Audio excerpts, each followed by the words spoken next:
Breaking చూస్తున్నాం. 2 రోజుల క్రితం కాంగ్రెస్ లో చేరిన ఆదిలాబాద్ జిల్లాకు చెందిన షాజిద్ ఖాన్ కంటర్ సుజాత సంజీవ్ రెడ్డిల చేరికను రద్దు చేశారు. వీరి చేరికతో ఆదిలాబాద్ జిల్లా వ్యాప్తంగా కాంగ్రెస్ కార్యకర్తలు పక్కుబడ్డారు. కాంగ్రెస్ పార్టీకి ద్రోహం చేసిన ద్రోహులను ఎలా చేర్చుకుంటారంటూ పెద్ద ఎత్తున నిరసన వ్యక్తం చేశారు. ఈ నేపథ్యంలో కాంగ్రెస్ చేరికల కమిటీ కీలక నిర్ణయం తీసుకుంది. వారి చేరికలను నిలిపిస్తున్నట్లు టీపీసీసీ వర్కింగ్ ప్రెసిడెంట్ చేరికల కమిటీ మెంబర్ జక్కారెడ్డి తెలిపారు. ఇక దీపదాస్ మున్షి సూచనతోనే చేరికలను నిలిపిస్తున్నట్లు జక్కారెడ్డి తెలిపారు. దీనిపై మరింత సమాచారం మా రీజనల్ కోఆర్డినేటర్ సత్యనారాయణ అందిస్తారు. లైవ్ ద్వారా సత్యనారాయణ చెప్పండి, అప్డేట్స్ ఏంటి? Good evening Varun. అయితే ఏదైతే ఆదిలాబాద్ ప్రజల్లో, ఆదిలాబాద్ కాంగ్రెస్ శ్రేణుల్లో ఏదైతే గత 2 రోజులుగా ఉన్నటువంటి ఒక ఆందోళన, ఆవేదన, నిరసన ఏదైతే ఉందో దానికి ఫుల్ స్టాప్ పడ్డట్టుగా మనం భావించవచ్చు. ఎందుకంటే ఎప్పుడైతే ఇక్కడ గత ఎన్నికల సమయంలో పార్టీకి విరుద్ధంగా, అంటే పార్టీ లైన్ కు కట్టుబడి ఉండకుండా, పార్టీ సూచించిన అభ్యర్థికి మద్దతు తెలపకుండా, పార్టీ అభ్యర్థి అయినటువంటి కందె శ్రీనివాసరెడ్డి ఓటమికి ప్రధాన కారణమైనటువంటి ఒక 3 నేతలు, షాజిద్ ఖాన్, సుజాత, సంజీవ్ రెడ్డి, ఈ 3 నేతలు ఏదైతే నిర్ణయం తీసుకుని గత అసెంబ్లీ ఎన్నికల్లో పార్టీ లైన్ కు విరుద్ధంగా, క్రమశిక్షణకు విరుద్ధంగా, క్రమశిక్షణ ఉల్లంఘనకు పాల్పడ్డట్టుగా అప్పటి క్రమశిక్షణ ఉల్లంఘన కమిటీ ఏదైతే నిర్ణయం తీసుకుంది. ఎందుకంటే వాళ్ళు ఆ పార్టీలో అభ్యర్థికి, పార్టీ నిర్ణయించిన అభ్యర్థికి మద్దతు తెలపకుండా వాళ్ళు రెబెల్ గా పోటీ చేయడం జరిగింది. దీంతో దానికి సంబంధించి అయితే వెంటనే క్రమశిక్షణ కమిటీ వీళ్ళపై నిర్ణయం తీసుకుంటూ దాదాపుగా 6 ఏళ్ల పాటు సస్పెన్షన్ అనేటటువంటిది అయితే విధించింది.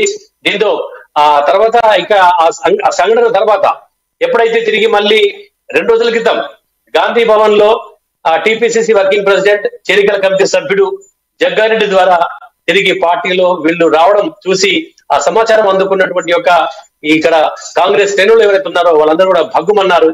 ఎప్పుడైతే గత అసెంబ్లీ ఎన్నికల సమయంలో పార్టీకి ద్రోహం చేసి పార్టీ అభ్యర్థి ఓటమికి కారణమైనటువంటి ఒక ఆ 3 తిరిగి ఎలా తీసుకుంటారు అనేటటువంటి ఒక ఆందోళన నేపథ్యంలో ఎప్పుడైతే ప్రకటన వచ్చిన రోజునే రాత్రి పూట దాదాపుగా వందలాది మంది కాంగ్రెస్ శ్రేణులు ఒక దగ్గర చేరి నిరసనకు దిగారు.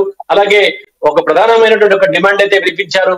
ఏదైతే జగ్గారెడ్డి ఏకపక్షంగా తీసుకున్నటువంటి ఒక నిర్ణయం, ఏదైతే చేరికలు ఉన్నాయో ఆ చేరికల్ని రద్దు చేయాలని, ఆ తర్వాత గతంలో ఏదైతే వాళ్ళపై 6 ఏళ్ల పాటు సస్పెన్షన్ ఉందో తిరిగి అదే సస్పెన్షన్ కొనసాగించాలనేటటువంటి ఒక డిమాండ్ తో వాళ్ళు 2 రోజులుగా దాదాపుగా వందలాది మంది కాంగ్రెస్ శ్రేణులు ఆందోళనకు దిగారు.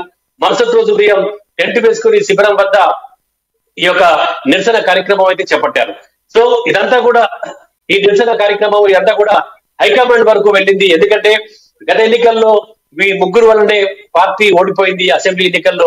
తిరిగి ఇప్పుడు పార్లమెంట్ సమయంలో, ఎన్నికల సమయంలో కూడా అదే విధిగా మన తిరిగి రిపీట్ అయినటువంటి ఒక సందర్భం ఉండబోతుంది అన్నటువంటి ఒక ఆందోళన ఇక్కడి కాంగ్రెస్ శ్రేణుల ద్వారా ఆ పార్టీ హైకమాండ్ కి చేరడం, ఆ తర్వాత రాష్ట్ర వ్యవహారాల ఇన్ఛార్జ్ దీపదాస్ మున్షి ఈ విషయం తెలుసుకొని ఆమె ఆగ్రహం వ్యక్తం చేయటం, 6 ఏళ్ల పాటు సస్పెన్షన్ పై ఉన్నటువంటి ఒక వ్యక్తులకు ఎలా ఆ పార్టీలోకి తిరిగి చేర్చుకుంటారంటూ ఆమె అసహనం వ్యక్తం చేయటం, ఆ తర్వాత అవన్నీ కూడా పేపర్లో రావడం, ఇవన్నీ కూడా చూసి కాంగ్రెస్ శ్రేణులతో ఒక పట్ల ఆనందం, మరొక పక్క ఇంకా పూర్తిగా అధికారికంగా ప్రకటన రాలేదన్నటువంటి ఒక ఆందోళన, ఈ 2 కూడా అయితే కనిపించాయి.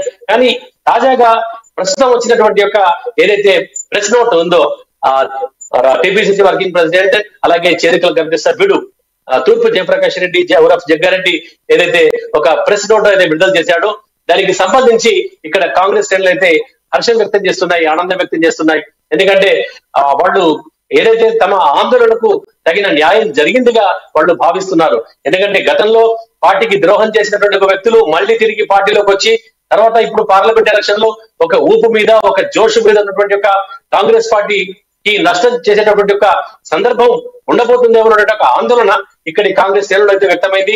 సో దాంతో ఎప్పుడైతే ఈ యొక్క ప్రకటన వెలువడ్డ వెంటనే వాళ్ళందరూ కూడా హర్షాతిరేకాలు వ్యక్తం చేస్తూ తాము ఒక ఏదైతే తమ ఆందోళనకు 2 రోజులుగా తాము చేసినటువంటి ఒక నిరసన ఆందోళనకు తగిన న్యాయం దక్కిందినట్టుగా ఇక్కడి కాంగ్రెస్ అయితే భావిస్తున్నాయి. వరుణ్. రైట్, వాళ్ళు అనుకున్నది అయితే ఖచ్చితంగా జరిగిందని చెప్పొచ్చు సత్యనారాయణ. ఫస్ట్ ఇప్పుడు ఒక కార్యాచరణ, కాంగ్రెస్ పార్టీ యొక్క కార్యాచరణ ఏ విధంగా ఉండబోతుంది, నెక్స్ట్ ప్లాన్స్ ఏంటి? వీళ్ళు ముగ్గురు అయితే కాంగ్రెస్ పార్టీ నుంచి అయితే పక్కన పెట్టారు. నెక్స్ట్ ఇంకా దాదాపు 10 రోజులు మాత్రమే ఎలక్షన్స్కి టైం ఉంది. సో కాంగ్రెస్ కార్యకర్తలు, అదేవిధంగా హైకమాండ్, అదేవిధంగా అక్కడ ఉన్న నేతల కార్యాచరణ ఏ విధంగా ఉంది? అయితే ఇక్కడ ఇప్పుడు కాదు, గతంలో కూడా ఎప్పుడైతే పార్లమెంట్ ఎన్నికల నోటిఫికేషన్ వెలువడ్డ సమయం నుంచే ఇక్కడ అభ్యర్థి ఎవరున్నా సరే పార్టీ కాంగ్రెస్ ని గెలిపించాలనేటువంటి ఒక పట్టుదలతో ఇక్కడ కాంగ్రెస్ శ్రేణులు ఆ అభ్యర్థి ప్రకటించక ముందు నుంచే ప్రచారం మొదలు పెట్టేశాయి. ఆ తర్వాత ఎవరు ఉన్నా సరే అభ్యర్థి గెలిపించాలనేటువంటి ప్రచారాన్ని ఉధృతం చేశాయి. ఆ తర్వాత ఎప్పుడైతే ఒక ఆదివాసీ ముద్దుబిడ్డ, ఆ తర్వాత ఒక పేదింటి మహిళ, ఆ తర్వాత 75 సంవత్సరాల తర్వాత తొలిసారిగా మహిళకు ఒక అవకాశం దక్కడం, ఇవన్నీ కూడా కాంగ్రెస్ లో కొంత ప్లస్ పాయింట్ గా భావించారు. ఆత్రం సుగుణకు కాంగ్రెస్ పార్టీ టికెట్ కేటాయించడంతో ఇక్కడ శ్రేణుల్లో ఆనందం వ్యక్తం చేశారు, హర్షం వ్యక్తం చేశారు. ఎందుకంటే ఒక మంచి అంటే ఒక క్లీన్ షీట్ ఉన్నటువంటి ఒక వ్యక్తిని ఇక్కడ అభ్యర్థిగా ఎంపిక చేశారు. ఎప్పుడైతే అభ్యర్థి ఎంపిక పట్లనే దాదాపు 50% విజయం ఖాయమైనటువంటి ఒక సంతోషం అయితే ఇక్కడ శ్రేణులు అయితే వ్యక్తం చేస్తున్నాయి. అలాగే దానికి తగినట్టుగానే ఎప్పుడైతే ఆత్రం సుగుణ అభ్యర్థిగా ప్రకటించిన తర్వాత ఆమె దాదాపు మంత్రి సీతక్క సహాయంతో, సీతక్క ఆధ్వర్యంలో, నేతృత్వంలో ఇప్పటికే ఆదిలాబాద్ జిల్లా నియోజకవర్గ పార్లమెంట్ నియోజకవర్గ పరిధిలోని దాదాపు అన్ని ప్రాంతాల్లోని సుడిగాలి తిరిగి వచ్చి ఆ తర్వాత ప్రతి చోట కూడా ప్రచారాన్ని ఉధృతం చేశారు. ఒకవేళ ఆమె లేని పక్షంలో అంటే అటు సీతక్క, తర్వాత ఇటు సుగుణ, అలాగే ఇటీవల ముఖ్యమంత్రి రేవంత్ రెడ్డి కూడా ఇటు ఆదిలాబాద్ లో టూర్ చేయడం, అలాగే ఆసిఫాబాద్ లో కూడా ప్రచారం చేయడం, ఆ తర్వాత మరికొద్ది రోజుల్లో ఏఐసిసి అగ్రనేత రాహుల్ గాంధీ కూడా జిల్లాకి, ఉమ్మడి జిల్లాకు రానుండడం, పక్కనే ఉన్నటువంటి నిర్మల్ నియోజకవర్గంలో ఆయన పర్యటన, ఇవన్నీ కూడా కాంగ్రెస్ పార్టీ ఆల్రెడీ ఒక ఊపమిదిన పార్టీకి ఇంకా మరి పోషణ పెంచిన సందర్భం ఈ బడా నేతల వల్ల. ఎందుకంటే ఇటు అగ్రనేతలే కాదు, ఇటు ముఖ్యమంత్రి రేవంత్ రెడ్డి కాదు, తర్వాత మంత్రి సీతక్క, అసెంబ్లీ ఇన్ఛార్జి కంటి శ్రీనివాసరెడ్డి, ఇంకా దిగువ స్థాయి అంటే దాదాపుగా బూత్ స్థాయి కార్యకర్తలు కూడా పార్టీ గెలుపును భుజాన వేసుకుని ఇంటింటికి ప్రచారం నిర్వహిస్తున్నారు. గడప గడపకు స్టిక్కర్లు అందిస్తున్నారు. ఏవైతే సంక్షేమ పథకాలు ఉన్నాయో, 5 న్యాయాలు అయితే ఉన్నాయో, కేంద్ర ప్రభుత్వం, కాంగ్రెస్ ప్రభుత్వం ఏదైతే కేంద్రంలో అధికారంలోకి వస్తే తీసుకొచ్చినటువంటి 5 న్యాయాలు ఏవైతే ఉన్నాయో అవన్నీ కూడా ప్రజల్లోకి తీసుకెళ్లి సంక్షేమ పథకాలు ప్రజలకి, ఒకవేళ పార్టీ కనుక అధికారంలో వస్తే కాంగ్రెస్ ప్రభుత్వం ఏం చేయబోతుంది, ప్రజల కోసం, ముఖ్యంగా మహిళల కోసం, రైతుల కోసం ఏ విధంగా తోడ్పాటు అందించబోతుంది, అలాగే నిరుద్యోగుల కోసం ఏం చేయబోతుంది, ఇవన్నీ కూడా పూర్తిగా 5 న్యాయాలతో కూడినటువంటి ఒక కరపత్రాలు సంక్షేమ పథకాలకు సంబంధించి ఏవైతే ఉన్నాయో అవన్నీ కూడా గడప గడపకి చేరుతున్నాయి. అలాగే వాటితో పాటు కూడా ఇటు రాష్ట్రంలో అధికారంలో ఉన్న కాంగ్రెస్ పార్టీ ఏవైతే 6 గ్యారంటీ హామీలు ఇచ్చిందో అందులో 5 హామీలు అయితే నెరవేర్చింది. వాటికి సంబంధించి కూడా ఇటు రాష్ట్ర ప్రభుత్వ సంక్షేమ పథకాలు తెలియజేస్తూ, అలాగే కేంద్రంలో ఎన్డీఏ ప్రభుత్వం కనుక అధికారంలోకి వస్తే కనుక ఏం చేయబోతుంది అనేటటువంటి దాన్ని కూడా ప్రజలకు చెబుతూ ఇంటింటికి గడప గడపకు చేరవేస్తూ ఇటు కాంగ్రెస్ శ్రేణులు, జిల్లా నాయకులు, కాంగ్రెస్ నాయకులు, అలాగే పెద్ద శ్రేణులు, హైకమాండ్ మొత్తం ఓవరాల్ గా ఆదిలాబాద్ పార్లమెంట్ నియోజకవర్గాన్ని ఒక ప్రతిష్టాత్మకంగా తీసుకొని, ఛాలెంజింగ్ గా తీసుకొని అయితే ముందుకు దూసుకెళ్తున్నాయి. అదే విధంగా ఇక్కడ ఉన్నటువంటి ఒక కాంగ్రెస్ శ్రేణులే కాదు, ప్రజలు కూడా. ఎందుకంటే వచ్చినటువంటి అధికారంలో వచ్చినటువంటి కేవలం 120 రోజుల్లోనే కాంగ్రెస్ ప్రభుత్వం ఏదైతే చెప్పిందో, ఆ తర్వాత ఏదైతే 6 గ్యారంటీ హామీలు ఇచ్చిందో వాటికి 5 తక్షణమే అమలు చేసి ప్రజల్లో ఒక విశ్వాసం అయితే కాంగ్రెస్ పార్టీ పొందిందని చెప్పేసి ఆ ప్రజలు కూడా విశ్వసిస్తున్నారు కాంగ్రెస్ పార్టీని. ఇది కూడా ఒక కాంగ్రెస్ కి ప్లస్ అయ్యేటటువంటి ఒక అవకాశం ఎంతైనా ఉంది. ఆ తర్వాత ఇక ప్రధానంగా ఇక్కడ చూసినట్టయితే ఇక్కడ అసెంబ్లీకి, పార్లమెంట్ ఎన్నికలకు సంబంధించి 12 మంది అభ్యర్థులు, అంటే ఓట్ల ఏదైతే చివరికి ఉపసంహరణ తర్వాత 12 మంది అభ్యర్థులు అయితే మిగిలారు. ఆ 12 మంది అభ్యర్థుల్లో ప్రధానంగా 3 ప్రధాన పార్టీల అభ్యర్థులు అయితే ఆ పోటీలో ఎక్కువగా ఉండే అవకాశం ఉంది. అందులో ఇక బీఆర్ఎస్ అంటే 3వ స్థానానికి వెళ్ళేటటువంటి ఒక అవకాశం ఉందన్నట్టుగా రాజకీయ విశ్లేషకులు అయితే చెప్తున్నారు. ఎందుకంటే ఆల్రెడీ బీఆర్ఎస్ కు సంబంధించి ఇక్కడ ఇప్పటికే చాలా మంది నేతలు, అంటే కేవలం ఒక్కరిద్దరు ప్రధాన నేతలు తప్ప మిగతా ద్వితీయ శ్రేణి నేతలు, తర్వాత ఫస్ట్ క్యాడర్ నేతలందరూ కూడా ఇప్పటికే ఆ కండువాలు కప్పేసుకున్నారు. పక్క పార్టీలో చేరిపోయారు. కొంతమంది బీజేపీలో చేరితే కొంతమంది కాంగ్రెస్ పార్టీలో చేరారు.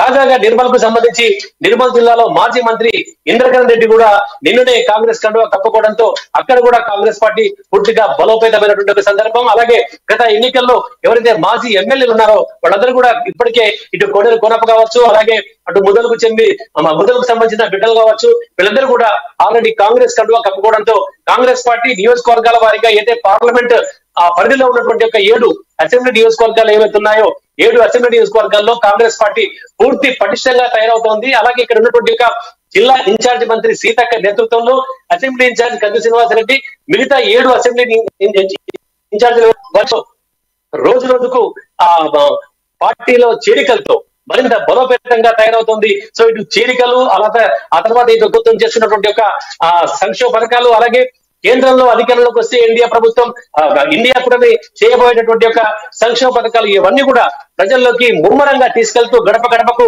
ఈ యొక్క ఇంటింటికి ఈ యొక్క ప్రచార కరపత్రాలు చేరుస్తూ కాంగ్రెస్ పార్టీ గురించి అయితే కాంగ్రెస్ శ్రేణులు నాయకులు అయితే ముమ్మరంగా ప్రచార కార్యక్రమాలు చేస్తున్నారు. వీటి ద్వారా ఇక్కడ కాంగ్రెస్ అభ్యర్థి యొక్క గెలుపు నల్లరి మీద నడకలా భావించవచ్చని చెప్పేసి ఇక్కడ విశ్లేషకులు చెప్తున్నారు. అయితే ఇటు బీజేపీ వైపు చూస్తున్నట్టయితే ఇక్కడ బీజేపీ కాస్త పోటీ ఇచ్చేటటువంటి ఒక సందర్భం అయితే కనపడుతుంది. ఎందుకంటే ఇటీవల పార్లమెంట్ పరిధిలో అది 7 నియోజకవర్గాల్లో 4 స్థానాల్లో బీజేపీ గెలిచి కాస్త ఉత్సాహం ఉంది కాబట్టి కాస్త పోటీ అనేటటువంటి కాంగ్రెస్ పార్టీకి ఉంటే గనక బీజేపీతోనే ఉండే అవకాశం ఉంది. అది కూడా కొంతమటికే ఉండేటటువంటి అవకాశం ఉందంటే చెప్తున్నారు. ఓవరాల్ గా చూస్తే మటుకు ఇక్కడ కాంగ్రెస్ పార్టీ అభ్యర్థి ఆత్రం సుగుణ దాదాపుగా 1,00,000 పైచిలకు గెలిచేటువంటి దాదాపు 2 లక్షల మెజార్టీ వెళ్ళేటటువంటి ముఖ్య మెజార్టీ కూడా సాధిస్తేసి ఇక్కడ నేతలు అయితే చాలా ఉత్సాహంగా తమ ధీమాను వ్యక్తం చేస్తున్నాయి. Varun, right, thank you Satyanarayana for the clear updates.